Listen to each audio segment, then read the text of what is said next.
kutengeneza vita kwa wanasimba wengi.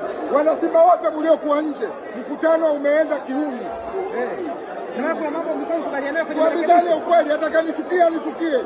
Napenda kuzungumza ukweli, sio pili, kwa sababu nimepata Simba kupata furaha tu, sio kitu kingine.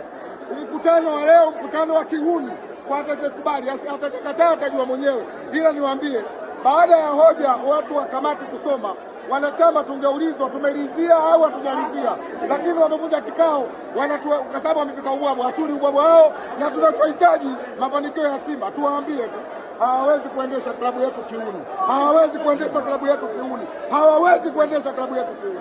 Kwa nini hamkubali muda ule sasa, wakati mkutano unafungwa? Wakati anasoma yule mwanasheria, Simba ni watu wenye hekima, tulikaa na kutulia kusikiliza kile kinachosemwa. Baada ya kumaliza, wakasema wanafanya dua kwa sababu ya timu, tukajua dua sababu ya timu. Baada ya hapo, mwenyekiti kavunja kikao, anataka tupigane. Ndugu zetu wamekufa juzi kwa sababu ya machafuko na vurugu. Leo mwenyekiti atasababisha vurugu tena kwenye Simba.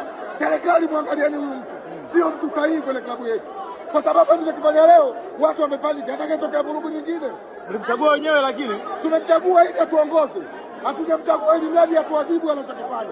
Mimi niseme mwenyekiti katika hili amefeli, na huu mkutano sio halali, mkutano batili.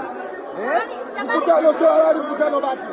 Tunahitaji mkutano, tunahitaji mkutano. Huu sio mkutano, huu mkutano wa chakula, sio mkutano. Mkutano wa chakula, watu wameitiwa ubwabwa wale. Huu sio mkutano halali. Hakuna mkutano. Tunataka yale mapendekezo tujadili, tukubaliane.